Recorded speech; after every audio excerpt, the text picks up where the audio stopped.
Bonjour à toutes et à tous et merci infiniment de votre fidélité sans cesse renouvelée à votre chaîne préférée AfroHub TV. Vous avez fait le bon choix, chers amis téléspectateurs. Moïse Agbengan, c'est mon nom et c'est moi qui serai à la réalisation pour cette émission pour vous. J'ai le privilège de recevoir aujourd'hui dans ce numéro de votre émission Avis de la diaspora, Monsieur Yemi De Souza. Il est économiste, enseignant, chercheur. Il est stratégiste également. Il nous permettra donc de lever le voile sur certaines questions qu'on se pose nécessairement à la fin de chaque année, sinon au début de chaque année où le budget de l'État est voté, et on lui posera également certaines questions concernant la monnaie. Est-ce qu'il y a des influences concernant la monnaie que nous utilisons, les enjeux, et ce sera donc avec lui que nous allons discuter aujourd'hui pour ce numéro de votre émission Avis de la diaspora. Monsieur Yemi De Souza, bonjour. Bonjour, Monsieur Moïse. Un honneur pour moi donc de vous recevoir dans cette émission Avis de la diaspora. Merci pour votre disponibilité. Et Monsieur Yemi De Souza, le budget de l'État est prévu chaque année par une loi des finances qui autorise l'État à percevoir des impôts et ressources de toute nature, à engager donc les dépenses pour l'année à venir, à emprunter aussi et pour se financer. Dites-nous, Monsieur Yemi De Souza, on se pose beaucoup plus de questions sur le budget de l'État. Comment se fait généralement le budget de l'État? Okay, merci beaucoup, Monsieur Moïse, tout d'abord de m'avoir invité dans cette émission pour parler de quelque chose de si stratégique, de si important pour les États africains. Actuellement, le budget de l'État se fait selon la règle néolibérale qui voudrait que c'est par la fiscalité, ça y est, les impôts, les taxes, et c'est par les emprunts que l'État doit fonctionner. Au fond, ça n'a pas toujours été comme ça. Et il y a aussi des pays dans lesquels, aujourd'hui dans le monde, on ne le fait pas. Prenons le cas de la Chine. En Chine, le budget de l'État est financé directement par la création monétaire. C'est-à-dire que concrètement, en Chine, quand l'État chinois a fait des prévisions pour l'année qui vient et puis dit on aura besoin de tel montant X donné pour le financement du fonctionnement de l'État, à savoir l'éducation, la santé, les infrastructures et autres, l'État se donne la possibilité, au cas où des choses nouvelles venaient à arriver, de demander au banquier central d'émettre la monnaie pour que les besoins qui se présentent puissent être satisfaits. Et donc concrètement, les Chinois, eux, leur budget n'est pas financé par la fiscalité, c'est plutôt financé par la création monétaire à la hauteur des besoins, de la disponibilité des travailleurs, satisfaire les besoins. Malheureusement, chez nous, on continue toujours pas à faire le budget de l'État en fonction de la fiscalité, ce qui fait que même si l'État sait très bien qu'on a besoin de 300 salles de classe, on va dire qu'on n'a pas l'argent, pas parce qu'on n'a pas les travailleurs pour construire la salle de classe, mais on va dire qu'on n'a pas l'argent, donc on ne va pas construire les salles de classe. Et comme ça, nos enfants vont continuer toujours à étudier pareil pour la santé. Si l'État sait très bien par prévision que on a besoin de 10 000 médecins dans les 5 prochaines années et que par conséquent, il va falloir peut-être avoir 2 000 médecins chaque année, l'État va dire, oh, on n'a pas suffisamment d'argent parce que la prévision que nous faisons ne nous permet pas d'avoir suffisamment d'argent. Par conséquent, on va pas construire les salles de classe en question. Tout ça, c'est pénalisant on va pas plutôt former les médecins en question. Donc, tout ça, c'est pénalisant pour notre économie et pour notre développement. Donc, c'est en ce sens que, personnellement, je n'aime plus trop parler du système actuel du budget de l'État qui, au fond, est une volonté politique. Vous avez bien compris que c'est pas la loi dont les législateurs font la loi. Il dit que pour que l'État fonctionne, il faut que l'État collecte les taxes. Donc, les législateurs peuvent faire la loi pour dire que pour que l'État fonctionne, il faut que l'État donne l'autorisation au banquier central d'émettre la monnaie nécessaire pour financer les besoins à la hauteur de la disponibilité des travailleurs. Donc, c'est une question de choix politique.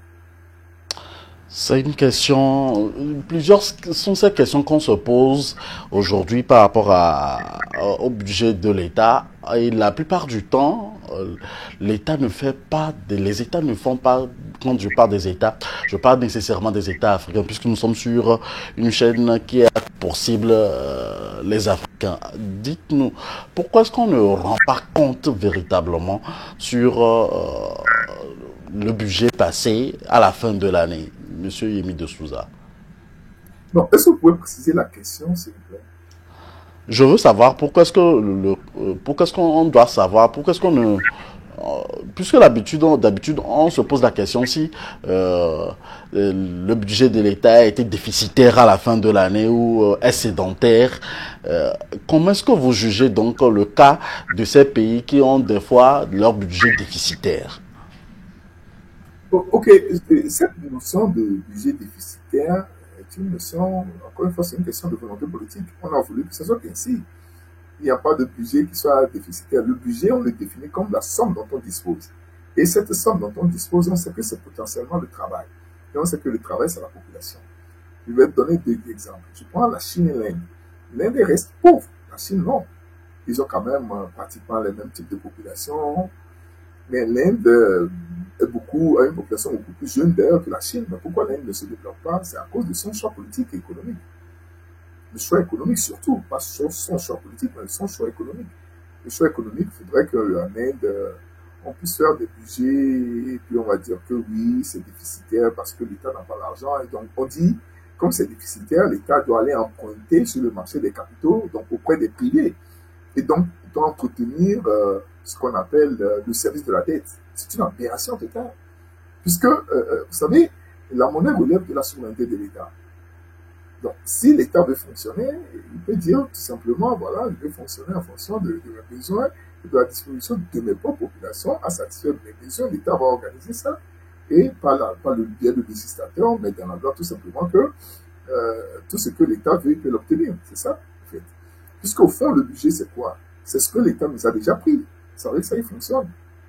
Donc, l'État peut, au fond, faire l'inverse. Il peut dire, je mets l'argent qu'il faut sur la table et on va satisfaire tous les besoins. En revanche, je vais utiliser la fiscalité pour réguler la masse monétaire. C'est comme on dit dans la langue de ma mère, son kabamado bon, son bon madoka. C'est la même chose, ça aboutit à un même résultat. Mais ça veut dire que amène-moi la chèvre, je vais l'attacher, amène la corde, je vais attacher la chèvre, ça va donner le même résultat. Mais quand les gens font le choix difficile de dire que oui, il ne faut pas la fiscalité, que l'État fonctionne, c'est qu'ils ont choisi. C'est pourquoi parfois on dit que c'est il y a difficile. Je peux encore donner un autre exemple. Au niveau du Togo, il y a la commune qu'on appelle la commune Golf 4. La commune Golf 4 a régulièrement dit qu'ils ont des budgets excédentaires. Alors que si vous allez dans cette commune, vous allez remarquer qu'il y a encore des besoins qui sont là, qui n'ont pas été satisfaits. Mais comment se fait-il qu'ils ont de l'argent excédentaire? C'est parce que, tout d'abord, l'État central les impose de ne pas utiliser cet argent-là. Puisque tout projet qui doit financer, ils doivent avoir l'approbation de l'État. Donc, c'est la même situation dans laquelle nous nous retrouvons en tant qu'État, où nous ne voulons pas assumer notre souveraineté, notre indépendance, nous faisons des budgets, et puis voilà, il faut l'approbation soit de la Banque mondiale ou bien d'autres institutions, et par conséquent, on dit, oui, nos budgets sont déficitaires, alors que ce n'est pas que nous avons des budgets déficitaires, c'est qu'il y a une volonté politique qui ne voudrait pas qu'on se développe. Nous savons qu'il y a beaucoup d'acteurs qui interviennent dans l'élaboration du budget de l'État à différentes étapes d'un projet de la loi des finances. Alors, comment doit se faire la modification ou la réparation des crédits, puisque vous en parlez en début d'émission, et surtout des indicateurs de performance? Ok, tout ça, ce sont des idéologies. Je précise encore. Ici, je parle de la source de financement. C'est la source de financement, c'est-à-dire je n'ai rien contre tout ce qu'ils font. Je ne vais pas rentrer dans les détails de comment est-ce qu'ils constituent le budget. Mais comment est-ce que le budget est financé? C'est ça, c'est à ça que je m'attaque. Je m'attaque à ça. C'est la source de financement du budget qui cause problème. Parce que quand on veut financer le budget par la fiscalité, et on sait très bien que il n'y a pas, on ne peut pas recueillir suffisamment d'argent, on dit qu'il y a déficit. Et au même moment qu'on dit qu'il y a déficit, on dit l'État doit aller sur le marché des capitaux, aller emprunter de l'argent au niveau du secteur privé. C'est absurde. La Chine ne le fait pas. Du coup, la Chine se développe. Donc, c'est la source de financement, c'est ça qui cause problème. Je ne m'attaque pas à la façon dont ils veulent constituer le budget, puisque c'est aussi le fait des... Ça relève de la compétence de certains nombres de gens, surtout au niveau du ministère du Plan, qui font des prévisions sur les besoins de l'État et comment ils évaluent ça. Quoi. Ils évaluent que telle mesure de l'État va coûter tel montant, et puis il va y avoir des arbitrages au niveau du ministère de l'économie et des finances. Ce n'est pas de ça que je parle de la source de financement. Il y a des besoins qui sont là. Il y a des besoins qui sont là. Mais comment est-ce qu'on les finance? C'est parce que la source de financement cause problème qu'on n'arrive pas à financer les besoins. C'est ça, c'est à ça que je m'attaque. La source de financement du budget de l'État. Pourquoi le budget de l'État est financé par la fiscalité et les emprunts et non pas la création monétaire? Et que la fiscalité soit plutôt utilisée comme régulateur de la masse monétaire. Pourquoi on ne le fait pas? C'est une idéologie. Chers amis, vous êtes sur Afro TV et nous recevons pour vous Monsieur Yemi de Souza, économiste et donc stratégiste. Nous sommes très honorés de sa présence qui pour nous éclaircir sur les zones d'ombre concernant le budget de l'État. Monsieur Yemi de Souza, comment le budget de l'État est-il surveillé et ajusté tout au long de l'année fiscale? Ok, ça c'est aussi une très bonne question. Vous savez, les gens pensent que euh, euh, ça va de soi, mais ça ne va pas de soi. En ce sens que quand on fait le budget, et que ce soit financé par la fiscalité ou bien par les emprunts, il faut qu'on mette en place des mécanismes de surveillance pour qu'il n'y ait pas de détournement de fonds. Donc, quand on dit qu'on a besoin de construire 100 salles de classe, il va falloir qu'on construise les 100 salles de classe. Et il va falloir qu'on mette en place des organisations, des organismes de contrôle de l'action publique de l'État. C'est ça qui manque au fait. C'est ce qui fait que même quand le budget est financé par la fiscalité, l'efficacité de ces budgets, on ne les voit pas. Euh, voilà. Et au niveau de la santé, vous allez au niveau de la santé aujourd'hui dans les hôpitaux, il n'y a pas l'État, l'État n'est pas là. Et donc, c'est l'absence de ces organismes de contrôle de l'action publique qui font que il n'y a pas l'efficacité au niveau au niveau du budget de l'État qui n'arrive pas souvent satisfaire ce à quoi ces budgets ont été élaborés.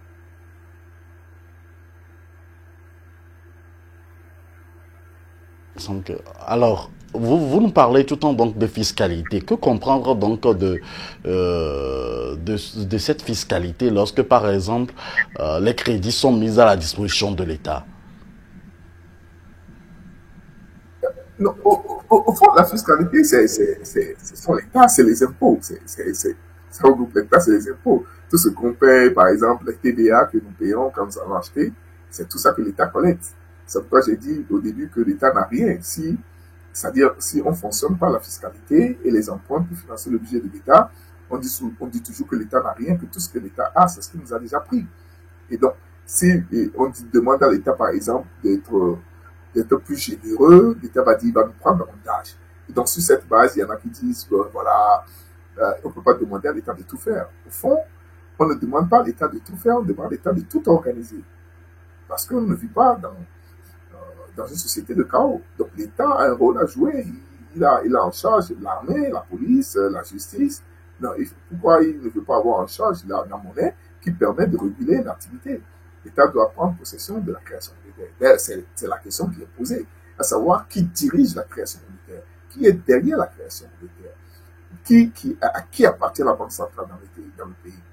Même si on est dans le cadre communautaire comme les pays de l'AES, des pays de l'UEMOA ou bien de la CEMAC, à qui dirige la création monétaire, qui dirige la Banque centrale. Si vous voyez dans les traités, vous allez remarquer que les États ont signé de ne pas demander à la Banque centrale communautaire de les financer. C'est pareil au niveau du Ghana, un pays du Ghana, le Nigeria. Les États ont signé et disent non, les banques centrales sont indépendantes. C'est une aberration. Ça n'existe pas si ce n'est pas idéologique. Je rappelle que du temps de De Gaulle au niveau de la France, la Banque centrale n'appartenait pas à des privés. Ça appartient à l'État.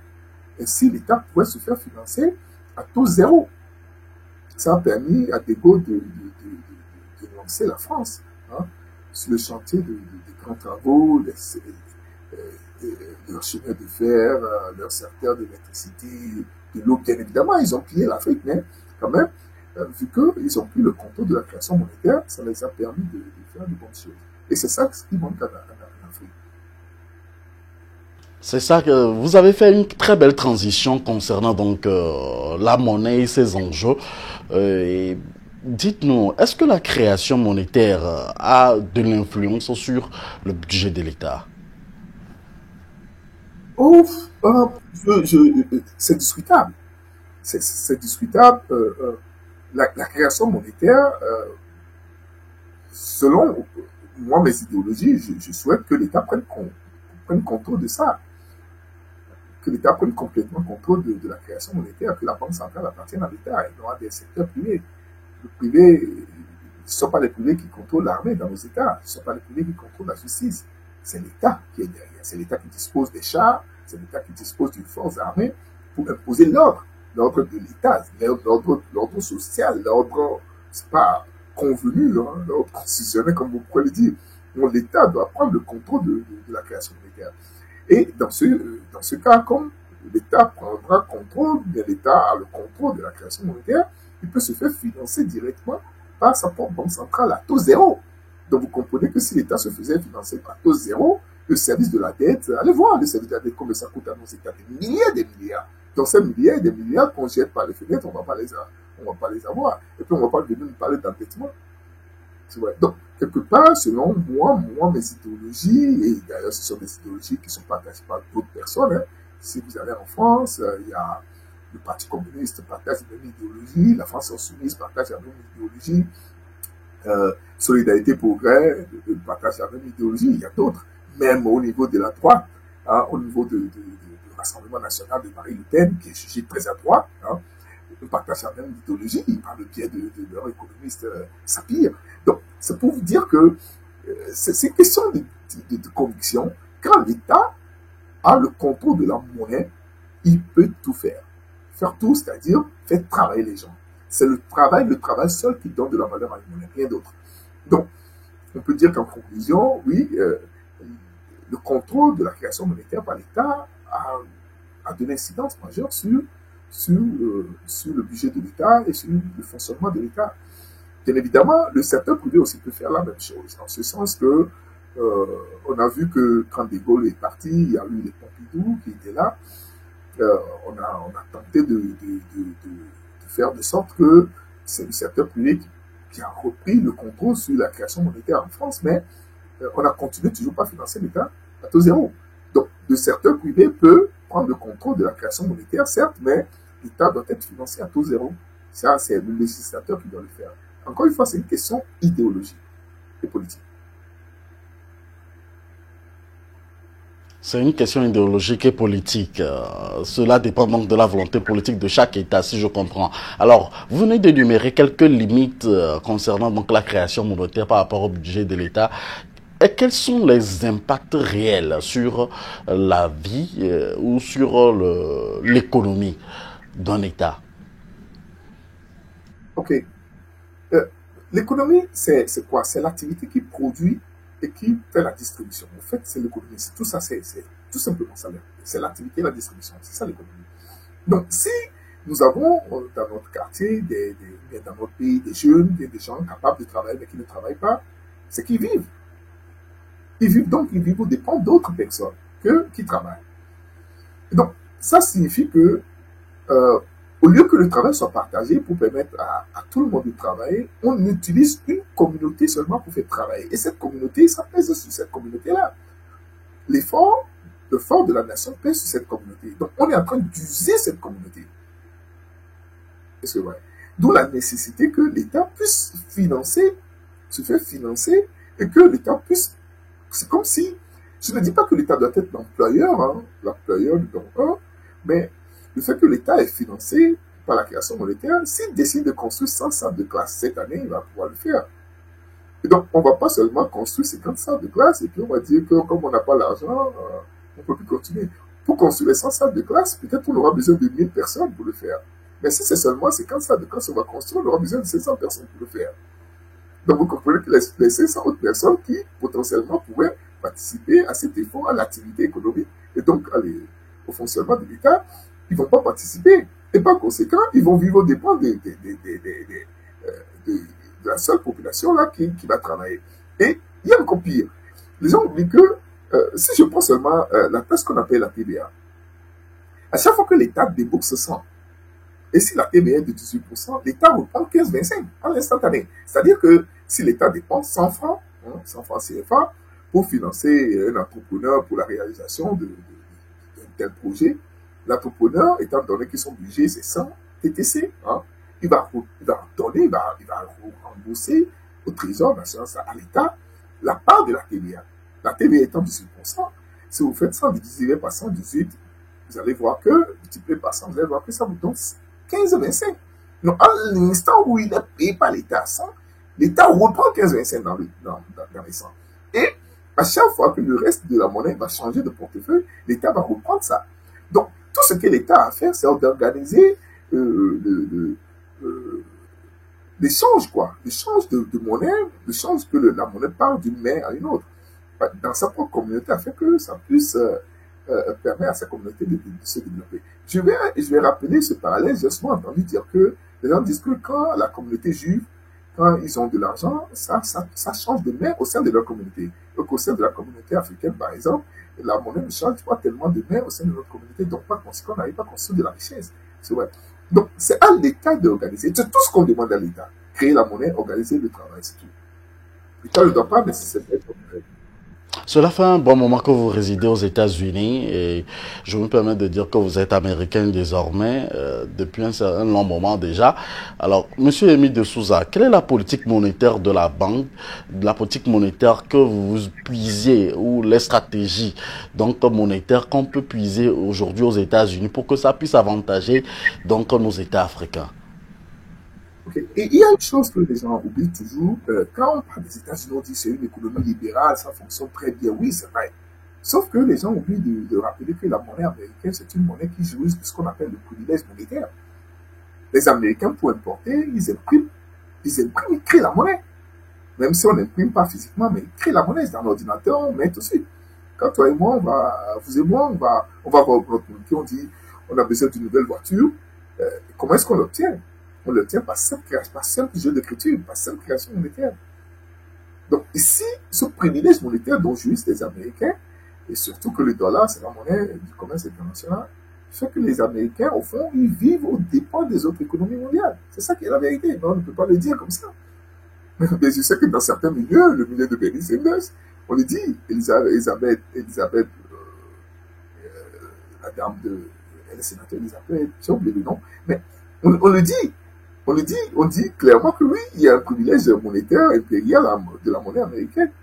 Par conséquent, les gens ne peuvent pas dire que la façon dont l'économie, bien le budget américain fonctionne, on va faire fonctionner nos États comme ça. C'est ça l'erreur que les gens font. Ils viennent aux États-Unis, ils étudient l'économie et ils veulent aller chez nous, ils retournent chez nous. Ils veulent appliquer ça en ignorant froidement que la monnaie américaine jouit d'un privilège impérial et qu'avec ça, les Américains peuvent disposer de toutes les richesses quasiment du monde. Donc, je ne trouve rien d'intéressant au niveau de l'État américain, si ce n'est que la façon dont on met l'argent dans l'économie pour faire travailler les gens. Ça, c'est bien. On peut le faire chez nous. Toutefois, il faut mettre des garde-fous. Il faut, par exemple, poser ce qu'on appelle le contrôle de capitaux. Je rappelle que du temps de Gaulle au niveau de la France, jusqu'en 1989 d'ailleurs, il y avait en France ce qu'on appelle le contrôle de capitaux. Puisqu'il est dit que pour importer, vous avez besoin de devises.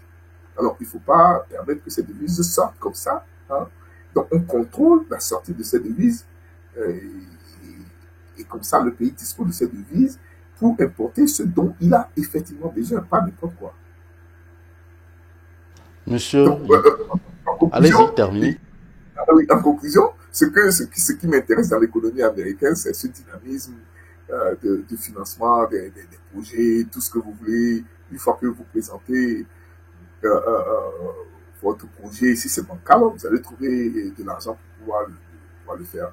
Parce qu'ils ont compris une chose, quand on donne de l'argent à quelqu'un pour travailler, c'est une sorte d'autorisation à travailler, c'est tout. Et quand la personne va travailler, elle va rembourser son crédit. Et vous savez aussi, aux États-Unis, il y a ce qu'on appelle les crédits scores. Si vous avez un mauvais crédit score, vous allez en pâtir. C'est comme si deux personnes qui ont un crédit score différent, ils vont emprunter pourcent par exemple, l'autre il emprunte pourcent à 2%, l'autre emprunte pourcent à 4%. Vous comprenez que si j'emprunte pourcent à 4% de taux d'intérêt, je dois payer 4 et que si vous empruntez à 2%, vous allez payer 2. d'intérêt et que par conséquent, si c'est ça, vous pouvez doubler votre emprunt. Au lieu d'emprunter 2%, vous allez emprunter pour 200, vous allez payer les 4 d'intérêt. Et moi, je vais emprunter pour 100, je vais payer aussi les 4. Par conséquent, si avec votre 200, vous faites les mêmes affaires que moi et que nos bénéfices c'est 10, sur 100, vous avez 200, vous avez donc 20 de bénéfices, alors que moi, je n'ai que 10 de bénéfices à cause du fait que j'ai un mauvais crédit score par rapport à vous. Donc, eux, ici, ils ont organisé aussi le système autour de ce qu'on appelle le crédit score qui détermine, surtout, hein, c'est le mondial, qui détermine le taux d'emprunt de chacun des acteurs économiques ici aux États-Unis. Tout Monsieur, ça, c'est intéressant. allez-y. Mais le système économique et monétaire américain, je ne vais pas vous produire ça chez nous. Ce n'est pas bien pour nous. Parce que nos monnaies ne jouissent pas de politesse monétaire. Qu'en est-il donc des États européens? Que pouvons-nous tirer donc des États européens en tant que quand on parle donc du budget de l'État, des sources économiques, de la création monétaire en matière d'économie? Les États européens, ils se font financer aussi par la fiscalité, les emprunts. Allez voir tous les États européens, tous les États qui se font financer par la fiscalité des emprunts. Ce qui les handicape. Aujourd'hui, si vous êtes en Europe, vous allez remarquer que les ponts sont déconfiture, pareil aux États-Unis, les ponts, puisque l'État dit je n'ai plus les moyens, alors que l'État a les moyens. Si l'État c'est une population sur un territoire donné, donc l'État a les moyens. Les moyens dont dispose l'État, c'est tout d'abord la population capable de travailler. En Europe, il y a la compétence. Les gens savent faire des choses, mais on dit l'État n'a pas les moyens, donc on ne va pas financer la production, la construction, le réaménagement des routes, des ponts et autres. Donc il y a des accidents qui se produisent tout le temps. Au niveau du secteur de la santé, c'est pareil. C'est-à-dire que l'idéologie néolibérale a fait que l'Europe aussi a des difficultés. Il est aussi vrai que l'Europe, par sa monnaie, surtout l'euro, jouit aussi du privilège monétaire. Hein? L'euro, c'est une des monnaies qui font partie de ce qu'on appelle les DTS et qui permet de pouvoir faire le commerce international. Mais pareil pour la Grande-Bretagne, qui n'est pas par exemple dans le zone euro, mais qui aussi a sa monnaie qui lui permet de piller l'économie des autres. Et malgré ça, ils se sont aussi mis dans cette histoire de néolibéral qui voudrait que l'État soit financé par la fiscalité, par les emprunts. Du coup, ces pays sont en train de régresser. La Chine se construit à cause du choix économique et monétaire de la Chine. Par exemple, la monnaie chinoise est protégée. On va revenir sur la monnaie, on aura le temps d'en parler. La monnaie chinoise est protégée et c'est les Chinois qui déterminent la valeur de leur monnaie par rapport à d'autres monnaies. Tout ça, ça joue. Et je vous ai parlé du contrôle de change. La Chine a imposé le contrôle de change. On ne sort pas l'argent de la Chine n'importe comment. C'est réglementé. Donc l'Europe, c'est pas ça. L'Europe, il y a une certaine folie enfin, c'est-à-dire que les néolibéraux, les mondialistes, c'est eux qui contrôlent l'Europe aujourd'hui. Donc l'Europe souffre. Mais la souffrance de l'Europe, ça ne m'intéresse pas trop. Ce qui m'intéresse, c'est comment faire pour que l'Afrique puisse changer d'idéologie en matière économique et monétaire. L'économie donc de l'Afrique nous intéresse dans cette émission. Nous recevons Monsieur Yemi de Souza, économiste, enseignant, chercheur et stratégiste. Monsieur Yemi de Souza, alors quand on parle donc de monnaie aujourd'hui, est-ce qu'il y a véritablement un problème avec nos monnaies que nous utilisons en Afrique et qui ont plus d'influence sur nos budgets? Une monnaie est une loi en fait. C'est une loi. C'est la façon dont on la définit. Si vous définissez votre monnaie, par exemple, prenons le cas du franc CFA. Le CFA, c'est une monnaie du système de caisse d'émission. Pour émettre le franc CFA, il faut absolument que nous disposions des euros. C'est une aberration. C'est-à-dire que c'est comme si on achète le franc CFA avec des euros. C'est une totale aberration. Du coup, quand nous avons nos euros, quand nous exportons, que nous gagnons de l'euro, au lieu d'utiliser nos euros pour importer ce dont nous avons besoin, on va utiliser nos euros pour acquérir le franc CFA. C'est une aberration. Donc, si nous quittons le système de caisse d'émission, nous pouvons donc disposer de nos revenus en devises étrangères pour importer ce dont nous avons besoin. Nous allons continuer toujours pas à imprimer ou bien créer la monnaie dont nous disposons. Maintenant, il y a d'autres pays. Prenons le cas du Ghana. Il a sa monnaie. Ce pays a sa propre monnaie, le Nigeria a sa propre monnaie. Mais pourquoi ça ne marche pas non plus dans ces pays-là? C'est la façon dont ils ont défini, eux, aussi bien le système monétaire et le modèle économique. Si vous êtes au Ghana, vous êtes au Nigeria, vous allez remarquer que leur monnaie fluctue. Pourquoi? Parce qu'ils ont accepté un principe qu'on appelle le principe de la flexibilité monétaire, et qui sous-tend que si le pays a besoin d'importer quelque chose, le pays a seulement besoin d'utiliser sa propre monnaie nationale pour acheter des devises sur le marché des capitaux. Et surtout pour les anciennes colonies britanniques, c'est sur Londres. C'est à Londres qu'ils achètent leurs revenus en devises, qu'ils achètent, qu'ils achètent des devises pour importer. Du coup, ils sont obligés, ou bien ils sont tenus de permettre ce qu'on appelle la libre circulation des capitaux. Donc c'est un choix. Et cette libre circulation des capitaux est pénalisante pour ces pays-là, en ce sens que quelqu'un vient au Ghana, il fait des affaires, en Syrie, lui, il gagne de l'argent, et puis il peut faire sortir l'argent du pays comme ça. Il fait sortir l'argent du pays parce que la libre circulation des capitaux. Et quand il va faire sortir, il a gagné son Syrie au Ghana. Mais quand il fait sortir le Syrie, il ne fait pas sortir le Syrie. Il fait sortir le dollar du Ghana. Il fait sortir l'euro du Ghana. Il fait sortir la livre sterling du Ghana. Et c'est vrai. Or, ce sont ces monnaies dont le Ghana a besoin pour importer les équipements, les unités de production, les unités de transformation. Donc, c'est un choix politique. C'est un choix idéologique. Et c'est vrai. Donc, les pays comme le Ghana, le Nigeria, le Kenya, qui ont leur propre monnaie, qui ont accepté le principe de la flexibilité monétaire et de la libre circulation de capitaux, ils subissent les mêmes conséquences que les pays de la zone franc CFA, qu'eux, ils sont dans le système de caisse d'émission. Et donc, c'est-à-dire, de deux côtés, on ne contrôle pas ces revenus en devises étrangères. C'est ça, en fait, le vrai problème de l'Afrique. On n'a pas besoin de solliciter la Chine pour emprunter. C'est une aberration. On emprunte en Chine en quelle monnaie? En devises. Et pourquoi? Alors que nous, nos pays génèrent déjà des devises par nos exportations. J'entends souvent dire qu'il faut changer nos économies, nous devons produire et exporter, et que c'est en exportant que nous allons rétablir l'équilibre de la balance commerciale. Non, c'est pas vrai. C'est pas en exportant, mais en produisant pour nous. Si nous pouvons produire ce que nous voulons consommer, ce qui est possible, on peut aujourd'hui acheter les unités de production, on peut acheter les unités de transformation, nous en avons les moyens. Si nous le faisons, nous n'avons pas besoin donc d'importer. Si nous n'importons pas, par conséquent, nos balances commerciales ne seront pas déficitaires et par conséquent, nous serons à l'abri de toutes ces souffrances que nous vivons. C'est la fin de cette première partie de notre émission Avis de la diaspora concernant le budget de l'État et les monnaies. Monsieur Yemi de Souza, quelle est votre conclusion que peut retenir un citoyen lambda concernant le budget de l'État, sinon quelqu'un qui vient donc de nous prendre en marche? Le budget de l'État, tel qu'aujourd'hui défini dans nos pays, est financé par la fiscalité et les emprunts. C'est un choix politique. Ce choix politique empêche l'État d'agir dans certains nombres de domaines, l'éducation, la santé, l'agriculture, la recherche. Il suffit seulement qu'on change de paradigme, qu'on dit désormais l'État va se faire financer par la création monétaire. C'est-à-dire que tout ce dont l'État a besoin, il va dire, c'est par la loi de législateur, fait la loi, il dit l'État a besoin de 1000 milliards pour son fonctionnement de cette année, de l'année 2025. Et pour obtenir cet argent, c'est le banquier central qui va mettre l'argent là directement à la disposition de l'État. On ne va pas emprunter. Et par conséquent, comme on ne va pas emprunter, on n'aura pas à rembourser les dettes, les prêts, ce qu'on appelle les services de la dette. On ne va pas rembourser quoi que ce soit. En revanche, les législateurs vont aussi écrire dans la loi que pour réguler la masse monétaire dans l'économie, l'État est tenu de collecter les taxes. Et pour réguler donc qu'il y ait trop de liquidité d'argent dans l'économie. C'est un choix politique, quoi. C'est une volonté.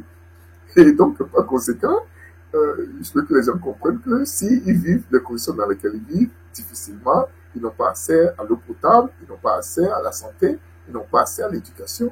C'est un choix politique des économistes qui conseillent nos États. C'est eux qui sont responsables de cette situation. Ce n'est pas que les gens sont pauvres, fainéants, ils ne veulent pas travailler, non. C'est parce que ceux qui ont en charge de conseiller nos États sur le plan économique pour que les choses soient faites dans le bon sens ne le font pas. Ils sont idéologiquement au service de l'impérialisme financier mondial. Voilà.